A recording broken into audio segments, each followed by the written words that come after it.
Okay, so when I started on this research journey, whoops, two more in the waiting room.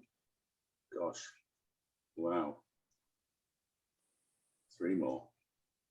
Thank you for the interest for everyone. Sorry about this, but since I'm hosting as well, I've got to play about with all of this. Anyway, I shall continue. So when I started on the research journey, I kept reading that the building that's variously been referred to as, some of these participants need to be, would you please mute? I'm trying to.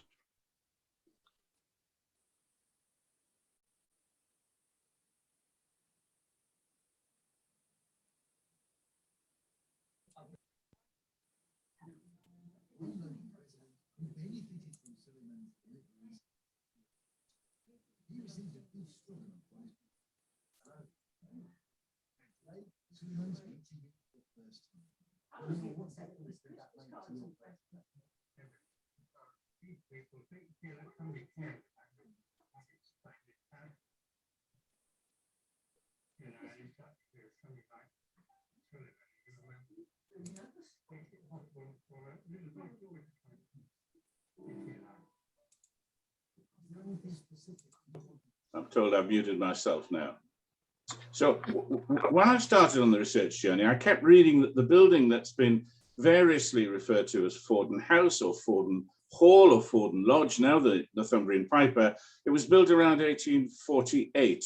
And the sources that I came across, for example, something called Tyne-and-Wear Sightlines, which is the official historic environment record, it certainly mentions 1848. And they quote the building as a dower house without any particular proof of source. Now, a dower house, I'm sure you'll know, it's one which is made available for use by the widow of a deceased estate owner. And the widow, the dowager, usually moves into the dower house from the larger family house on the death of her husband, if the heir is married, or on his marriage if he was single at the succession. And the new heir occupies the now vacated principal house. So all sources are agreed that that Fawdon House was certainly built by, and I'm going to give us a bit of an idea here, of the Bell family, Matthew Bell of Woolsington Hall. Matthew Bell here tells you a little bit about him. He was Justice of the Peace, Deputy Lieutenant, High Sheriff. He was twice a Member of Parliament for the Northumberland constituencies. He was MP for over 20 years. So yes, he seems to be the man who built the house. He was occupying Woolsington Hall, not too far away. He built the house, but was it for his widowed mother? Well, the Bell family had acquired the township of Fawdon and surrounding land in 1768. And the family developed and built up coal mining interests in the area. This is a map here, actually, which goes back to 1769. And it's got three arrows on it.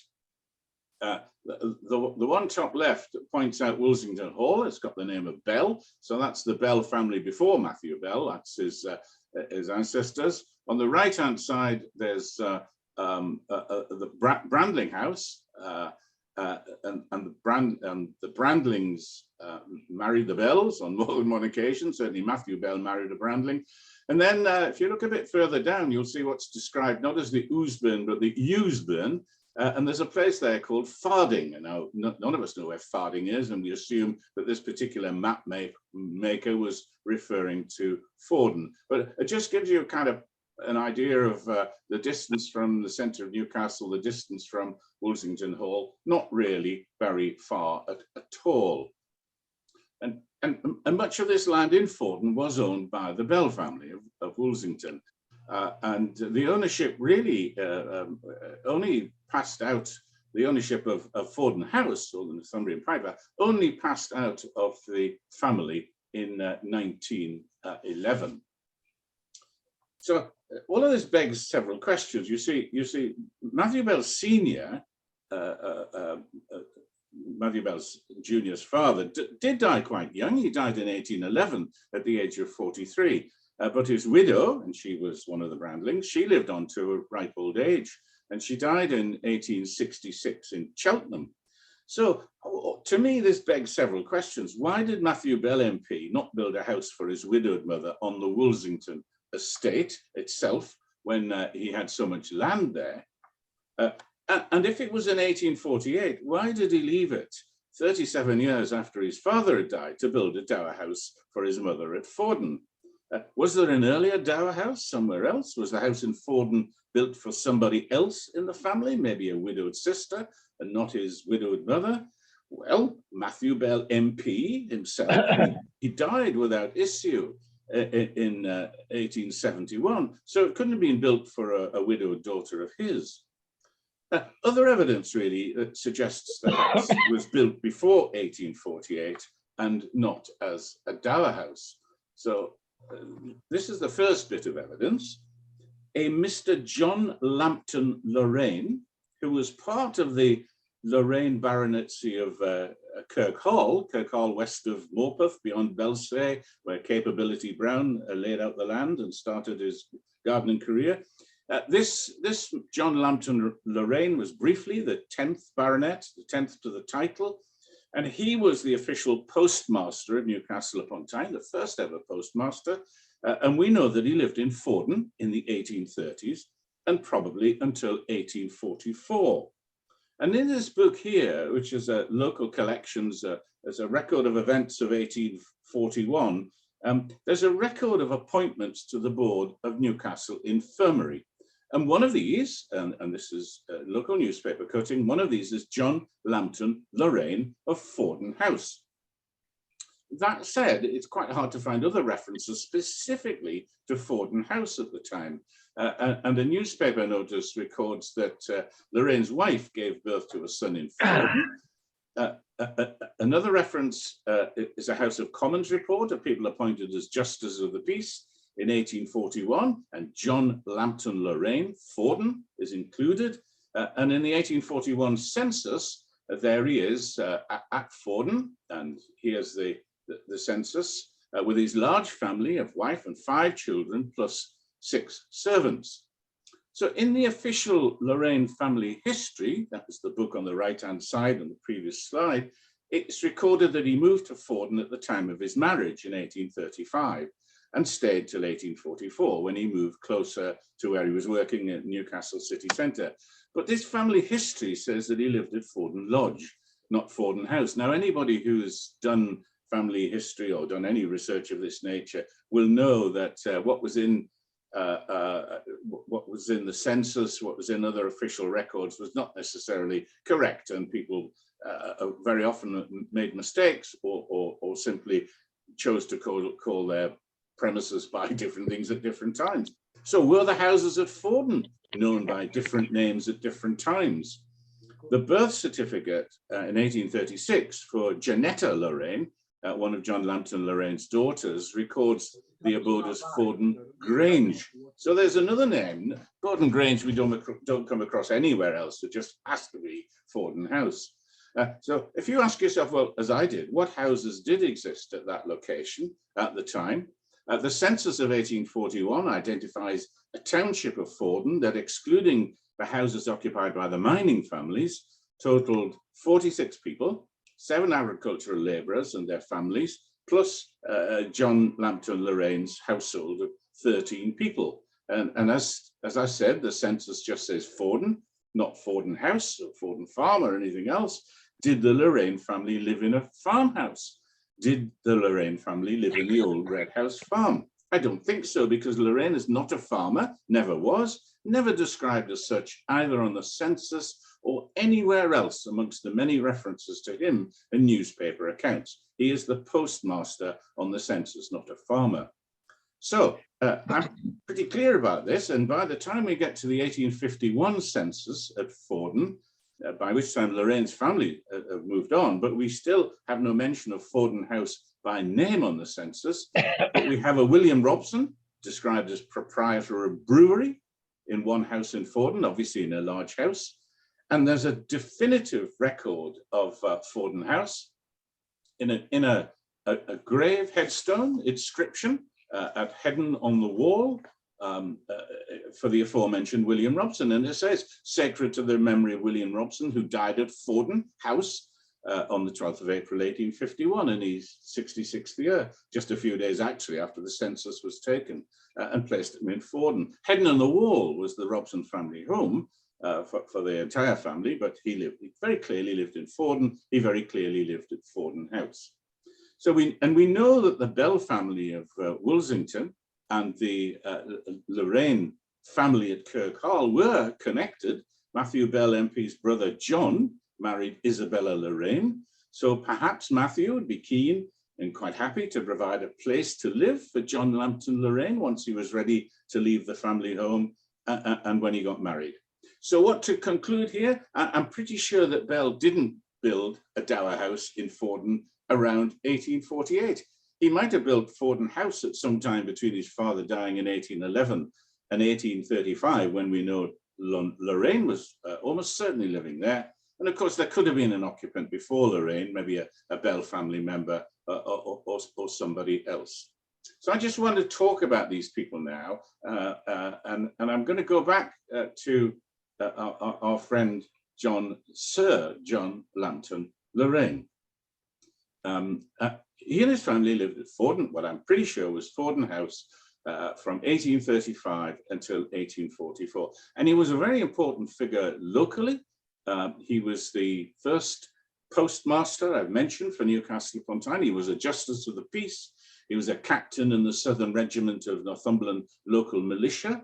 And in 1851, after he left Newcastle, he succeeded, albeit briefly, to the baronetcy to become the 10th baronet. He married late in 1835. He was 51 then. He married at Morpeth Church to Caroline Elkins, who was the eldest daughter of the rector of Morpeth and Upham. And because he now needed a place of his own, and being head of the Newcastle Post Office, which was located in the Royal Arcade, the very first post office, he took up residence at Fawdon Lodge, near that town, as the memoirs of the family put it. And here it says, here he remained for 9 years, and in February 1844, after 6 children had been born to him, moved to Newcastle itself, staying for a short time in Adelaide Terrace, and then moving to Eldon Square, number 12 Eldon Square. Well, he stayed in Newcastle until his succession to the baronetcy, but then because of his own failing health, required a warmer climate, he moved with his children to Jersey, where he died, sadly, shortly afterwards, from what was described in the family history of intestinal inflammation, more detail than you wanted, I imagine. Now, there's a family brass on the south transept of St. Nicholas Cathedral in memory of Sir John and his wife, and their second son, William, who I'm going to say a word about in a minute because he became rather famous. But in the family pedigree and memoirs, it says of John Lambton Lorraine that the 10th baronet was a tall, good-looking man with sporting proclivities, business-like instincts, a cordial manner, and a kind, chivalrous disposition. Very popular among his friends and much beloved by his children. He was chairman of the Newcastle Races Committee. He was a member of the committee of the Newcastle Infirmary, I mentioned earlier, chairman of the soup kitchen at St. Nicholas Cathedral, and a patron of St. John's Music School. Lorraine's children, all born at Fawdon House, were initially looked after by Edward Lorraine as guardian after their father's death. His successor, the 11th baronet, was his son, William, a very prominent naval officer who on retirement became a rear admiral. He joined HMS Trincomalee at Valparaiso in Chile in early 1853. At the age of 14, astonishing, he rose to be the commander of several warships, including HMS Niobe, and he became internationally renowned in what was called the Virginius Affair, where he defused a diplomatic incident and saved the lives of many, many people in Cuba. Now, HMS Trincomalee was many years later restored as a museum ship, and some of you will know that it's at Hartlepool, and it's the oldest British warship afloat, because the HMS Victory, although it's 50 odd years older, is actually in dry dock. So Trincomalee is afloat. One of only 2 surviving frigates of her era. So Lantern Lorraine was a naval commander and a hero. And here, maybe as proof of the significance of all this, his portrait is in both the National Portrait Gallery and a very distinguished one here on the right-hand side of the National Maritime Museum in Greenwich. So the girls, the Lorraine girls, did quite well for themselves. Clara did best of all. She married Sir Andrew Fairbairn MP, who was a successful businessman, twice Lord Mayor of Leeds, captain in the Yorkshire Hussars. She lived at the family home of Ascombe Grange near York, which is now a women's open prison. And she lived in their London home in Portland Place. And that is when she wasn't hosting at their 3rd home, a lavish home in Biarritz. So, you know, not bad for a Fawdon lass, really, when you think about it. So that's the Lorraines. If we have time and anybody wants to pursue in questions later, the story of this kind of naval hero that he became, William became, then I'm very, very happy to pick that up. Now I'm going to mention the next census that I looked at was 1851. And we know from this headstone inscription that I just mentioned on the left, hidden on the wall, that he lived at Fawdon House. The Evening Standard also reports his death at Fawdon House. On the 1851 census, he's there with his wife Lydia, his sister Anne, a nurse, not surprising since he died a short while afterwards, and 3 servants. Now, Robson was the proprietor of a brewery, and it was Bell, Robson and Company, and I know this is confirmed by an entry in Ward's Directory, 1849-1850. This was the most important of a large number of breweries in Newcastle, and had existed for some years. Bell, Robson and Company owned the Tyne Brewery, which had operated throughout the century under a variety of partnerships. It later moved from the Sandgate area to a newly built brewery in Bath Lane, which was said to be the largest premises that had ever been erected for brewing purposes in the northeast of England, and years later became part of Scottish and Newcastle breweries. So here we are, William Robson, Fawdon House, important brewer. Many years later, Scottish and Newcastle occupied part of the estate. William and family must have moved in after the Lorraine family moved out, because the local press carried an advertisement in 1845 for a sale of goods at the property of W. Robson Esquire of Fawdon House. After William Robson died, his wife Lydia stayed at Fawdon House for some time, but later went back to Walton in Cumberland, where she'd been born, to live with her sister Rebecca, who was a farmer. I want to move on now to the next census, 1861.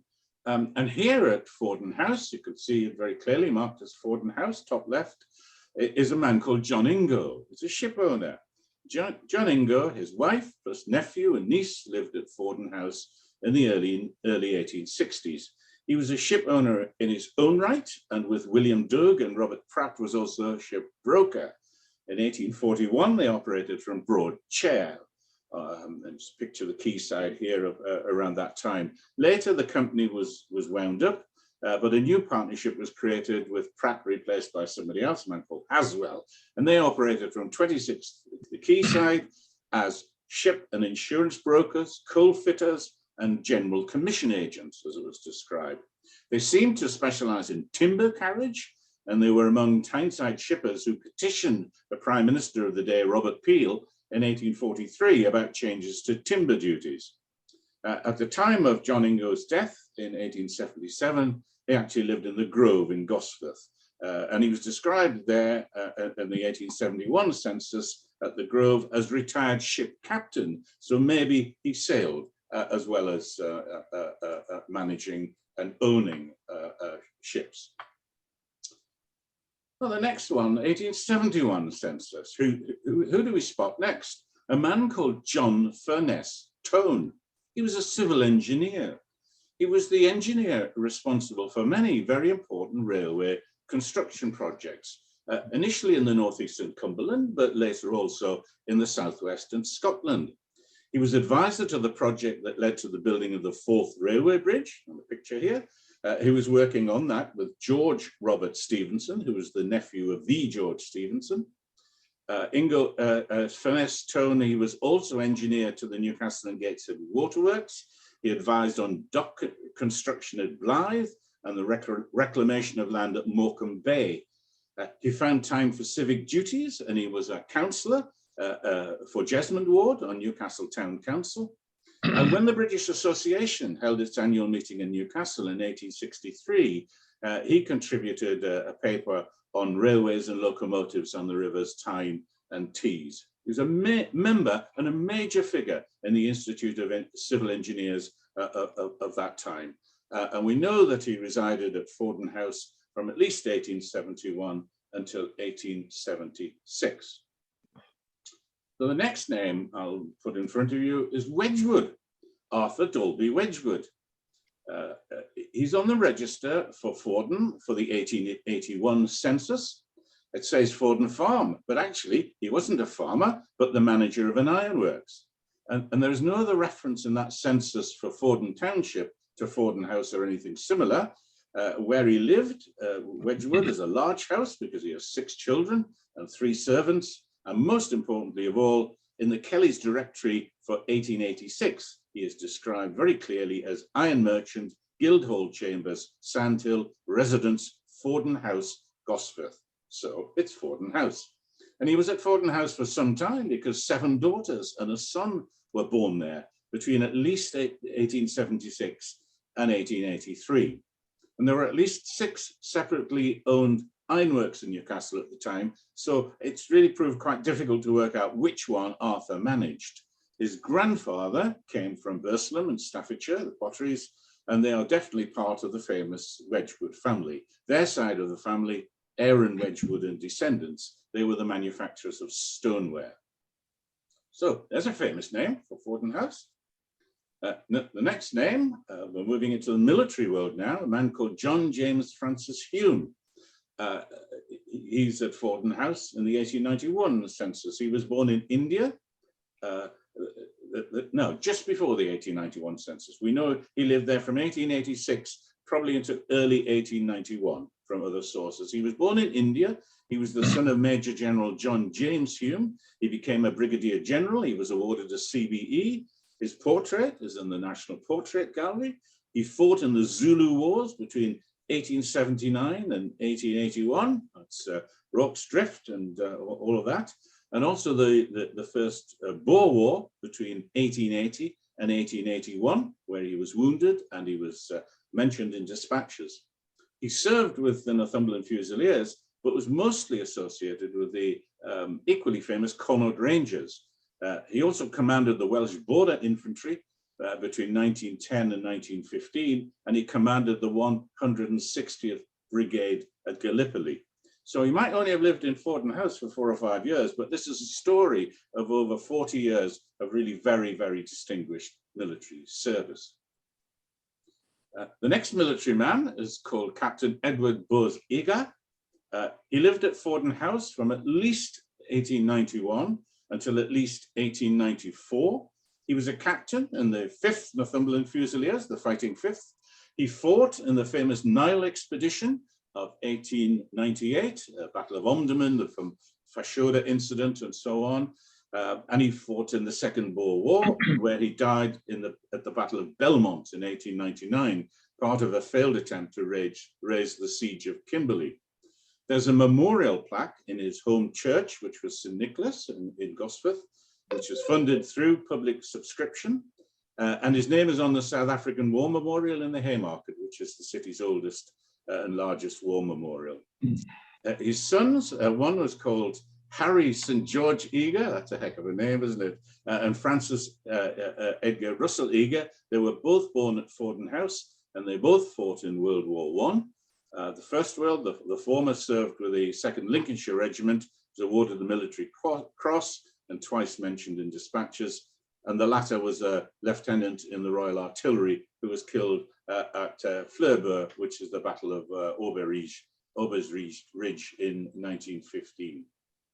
So again, a very distinguished man. And here's another Northumberland Fusilier.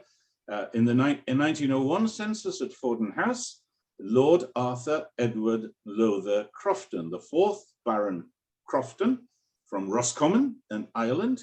This is the family house on the left, not Fawdon House. He succeeded to the title as Baron in 1912, so a little while later, but he was made captain in the Northumberland Fusiliers from 1895. He was Lieutenant Colonel of the 12th Battalion, the Royal Fusiliers in World War I, and he was mentioned in dispatches. And he held the office of Deputy Lieutenant of County Roscommon and what was called a representative peer in the House of Lords from 1916 until his death. So 25 years, entitled to a seat in the House of Lords, but like all of these other representative peers from Ireland and Scotland, very rarely took the seat. But again, my view is that all this time, the house still owned by the Bell family, remember, I think they probably came to some arrangement with the Northumberland Fusiliers, because there are so many distinguished people. I'm pretty certain they must have rented out Fawdon House to the Fusiliers, and I guess in between census records, I could probably find other people from the Fusiliers in other years there. But anyway, we move on to initially to industry, because the 1911 census brings this man, a man called Benjamin Chapman Brown. He was company secretary and director at Hawthorne Leslie and Company, the famous Tyneside shipbuilding company, and he was also a lieutenant of the Royal Navy Reserve. His son, who confusingly was also called Benjamin Chapman Brown, was born at Fawdon House in 1911, and he became a major figure in the Royal Astronomical Society for his work on gravity and geophysics. And the father of the man who's in the picture here, who lived there in 1911, the father was the chairman of Hawthorne Leslie for 30 years and served 2 terms as Lord Mayor of Newcastle, and he was knighted for his success in overseeing the Royal Jubilee exhibition and the Royal Agricultural Show in Newcastle in 1887. So this is the Brown family. They began this link with Hawthorne Leslie, but then the Rowell family took over this link and continued it, and more about them in a moment. So Fawdon House had continued to be owned by the Bell family until June 1913, when finally the Bell family sold out. So we're looking forward really to very soon now, when the 1921 census information will be released. We're a little unsure who lived at Fawdon House at this time, so it'll be interesting to see if Brown was still there or somebody else. But without the census, I still have the stories really of 3 very interesting occupants to tell you about. And the first is a man called James, or Jimmy, Edmondson Raine. Born in 1886, died in 1928. He was a very talented man in business, in the military, and in sport. And we're absolutely certain he lived at Fawdon House, we know this. He played as an amateur outside right for Sheffield United, Glossop, Sunderland, Reading, and Newcastle United in the Football League. He also played rugby union for Percy Park and Northumberland County, and he played minor counties cricket for Northumberland. Extraordinary. He was born in Winlayton Mill. He was well educated, Trinity College and Sheffield University, where he joined his first club, and he rose to become a major in the Durham Light Infantry. He fought in France for the 9th DLI in 1915. He was invalided home, but later returned with the 6th DLI. He was one of a handful of distinguished amateur footballers to appear for the Magpies at the time. And the club was in its Edwardian heyday and attracted the best, especially those like Raine, who were serving in the armed forces but stationed locally. His brother George was also with the DLI and died at the Battle of the Somme in 1916. George was also a footballer. He was a reserve team player for Newcastle. So James Raine, Jimmy Raine, he played for the English League against the Irish League in 1907. He toured South Africa and America as a member of the England international amateur side. He won 10 amateur caps. And in those days, all England amateur internationals against foreign teams were regarded as full internationals for caps. Raine was a scorer in his first match, which is a 5-0 win over France at the Parc des Princes in 1906. And he also scored in victories against the Netherlands, Belgium, Switzerland, and in two more games against France. And one of them, he scored a hat-trick. He's pictured in the team photograph, the left, sort of the outside right, if you're looking the other way around. There's Jimmy. When he died in Switzerland in September 1928, he was living at Fawdon House. All of his obituaries refer to that very clearly. And at that point, he was still the managing director of this family firm, a family firm of iron and steel manufacturers called Raine and Company at the Delta Works in Derwenthof in Gateshead. So a businessman, a war hero, distinguished sportsman in many, many different fields. Quite an extraordinary man, it seems. I want to move on and reconnect with the Hawthorne Leslie story, because the next person who moved in from 1929 and lived there for 20 years at Fawdon House was a man called Sir Herbert Babington Robin Rowell, CBE. He was born in South Shields. He was educated at Repton School and City and Guilds Engineering College of the University of London. He began an apprenticeship with the shipbuilders Hawthorne Leslie in 1912. In 1915, he joined the Royal Engineers, but he quickly transferred to the Royal Flying Corps. And he served in the UK with the 1st Reserve Aeroplane Squadron and with the British Expeditionary Force in France, 1915 and 1916. In 1916, he was appointed a captain, and he worked as an experimental pilot for the Aircraft Directorate, and later what was the Designs Department of the Air Board. And he carried out the first tests on man-dropping parachutes from an aeroplane, first that had ever been done. And he designed that an engineer, designed the casting off gear that was needed. And later he joined the staff of Alfred Holt and Company, where he was involved in repairing and reconditioning the company's ship. But he rejoined Hawthorne Leslie, where he'd been an apprentice, and built the rest of his career there. He became a director in 1922, a managing director in 1936, and chairman 1943 to 1965. So at Fawdon House for part of that time when he was really a very significant figure in that company. On the left in the picture is a book that was written by his daughter, Elizabeth, who only died at the age of 96 a few months ago. And it was a story about her grandfather and his exploits, but also her father, Robin Rowell, and the story that I just told you about as experimental pilot for the Aircraft Directorate. Hawthorne Leslie had fared better than any other firm for naval work during the Depression years of the 1930s. Between 1930 and 1934, it launched 9 warships, 4 torpedo boat destroyers for the Admiralty, 4 ships for the Portuguese government and 1 for India. And the foreign orders were achieved really principally by the vigorous efforts of Robin Rowell himself. His father, Sir Herbert, had been chairman of Hawthorne Leslie and responsible for laying the foundations for the success of the company. But perhaps the most famous ship built by the company in Robin Rowell's time, and that's a family picture, by the way, and a military picture, slightly out of sequence, is HMS Kelly. Picture of HMS Kelly here, launched in 1938, built at Hawthorne Leslie, commanded by Lord Louis Mountbatten.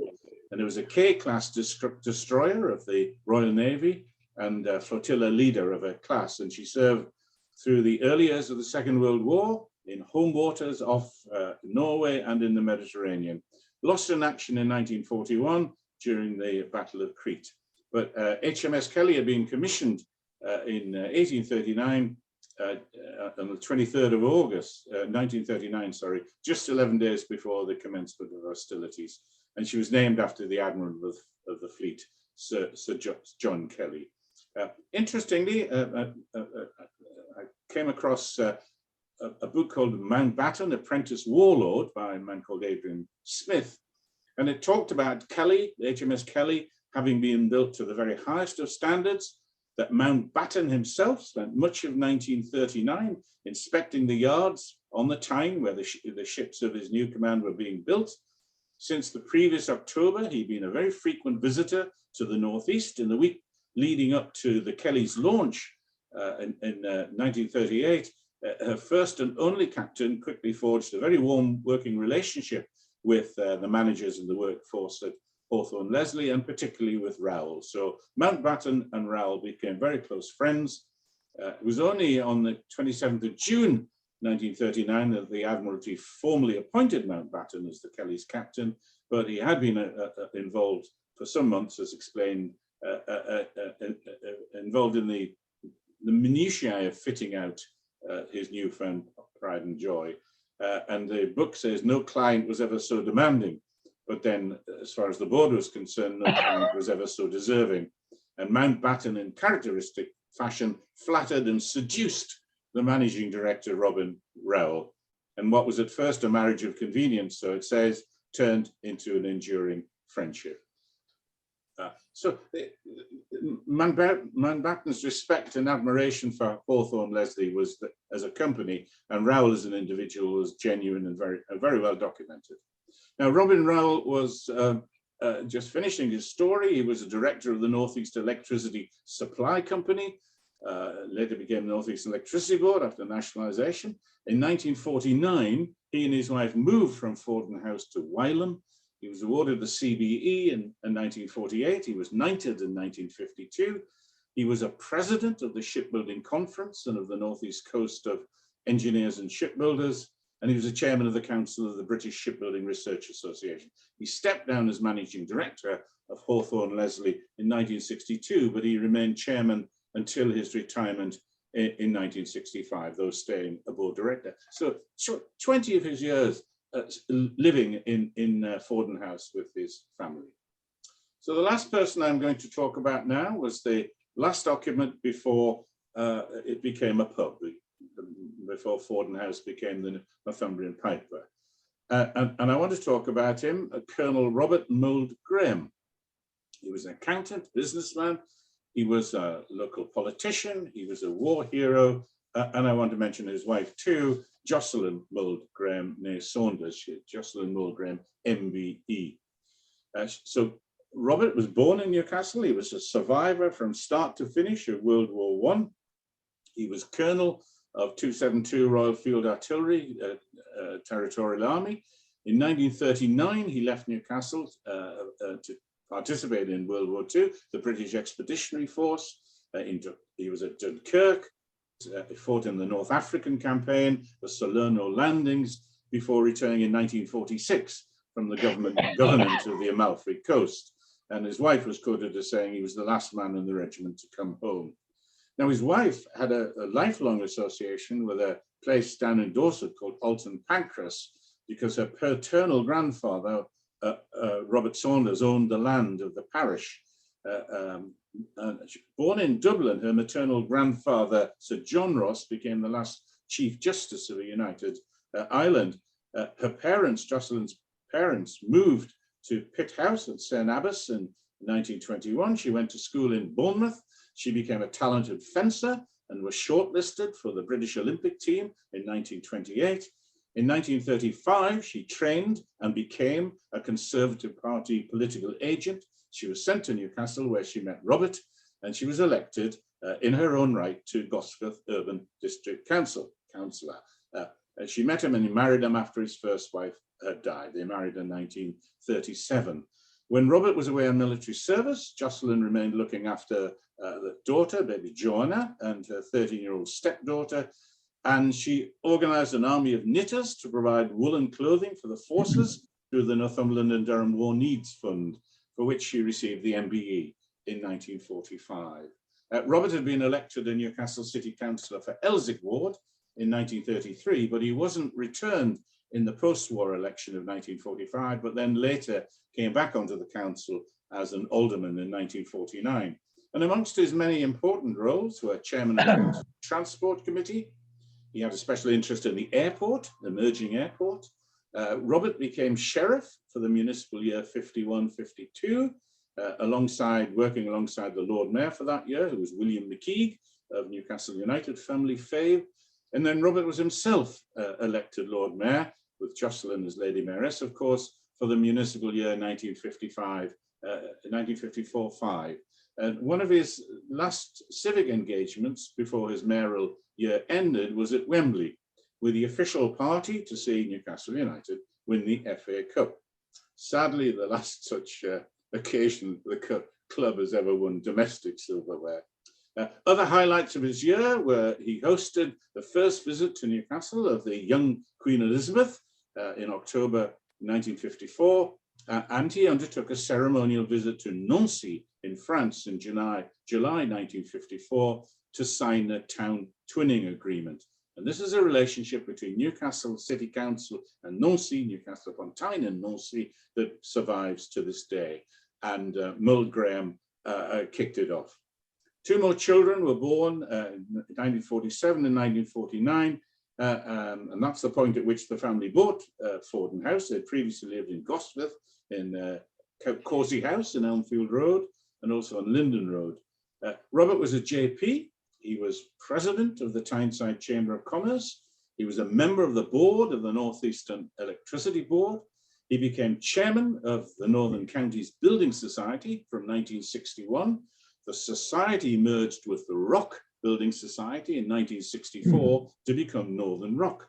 And Robert Mould Graham became the first chair of the new company, which of course went on to be so successful, but then sadly so controversial. And Jocelyn had her own interests. She was chair of the Northumbrian Association of Youth Clubs. Upon his retirement from politics and then from business, the family moved away from Newcastle down to Alton Pancras and Dorset, where the manor house, which she'd inherited some years before, became Jocelyn's new centre of hospitality. And she continued in community works as the director of the Victoria League, and later the national colonel commandant of the Church Girls Brigade. Robert died in 1979. A memorial service was held for him at All Saints Church in Gosforth. Jocelyn survived extraordinarily until 2013, just a few weeks short of her 102nd birthday. So when the Mould Grahams finished their life in Newcastle and decided to move south, they sold Fawdon House, and they sold it to Scottish and Newcastle breweries. And that's when it began its new life as the Northumbrian Piper. And this is Jack Armstrong. There was a who played the pipes outside the pub, as it was then in 1968, the official opening. And his portrait was actually on the original pub sign, as I understand. Well, you know, there may have been tenants, there will have been tenants between each of these censuses that I've been able to look at. My research certainly isn't finished, but I just think it's absolutely astonishing that one house can have been the home to so many interesting, brave, influential people.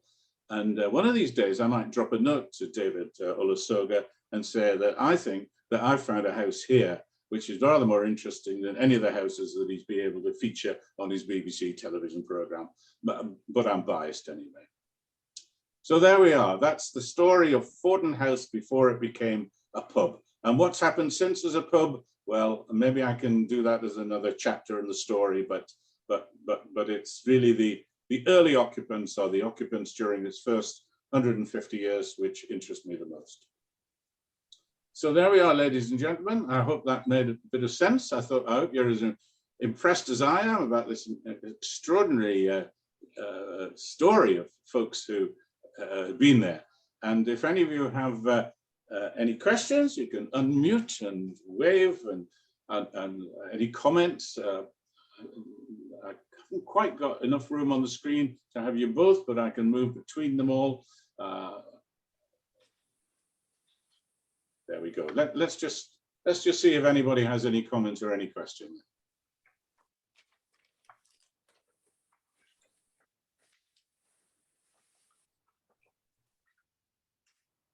maybe you're all stunned as I was. Yes, go on. David, thank you very much for that. It was really informative. And I've taken loads and loads of information away, and I might even try and have a little look at my own house and see what's going on there. That's excellent. Excellent. Yes. Thank you. Well, I'm glad you enjoyed it. Glad you enjoyed it. Thanks.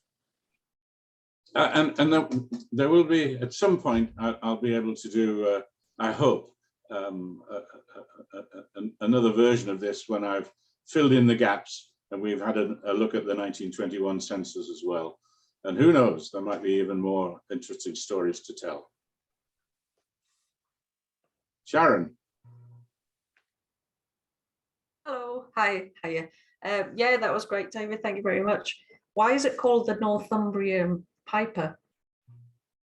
Well, that's a very good question. I suppose the brewery at the time would have made the decision, and maybe the brewery were a sponsor of the Northumbrian Association of Pipers.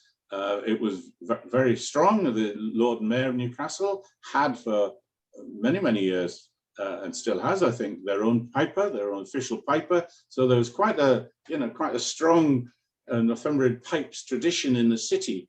And my guess would be that because the brewery was such an important participant in city life at the time, that who knows, maybe it was the previous occupant kind of gave them the idea, because the Lord Mayor would have had his own piper. So maybe might even have been a condition of selling it to the brewery. Who knows? But I don't know the absolute answer. But I've speculated a little bit like you. Ian, could it be something to do with the connection with the Northumbrian Fusiliers? Well, it could be, because I assume the regiment would have had a piper. They would have been piped into battle, wouldn't they? Yeah. Yeah. Good point. Yeah, could be. Carolyn, did you have something? No. Okay. Yes, that could well be it, Ian. Yeah, yeah.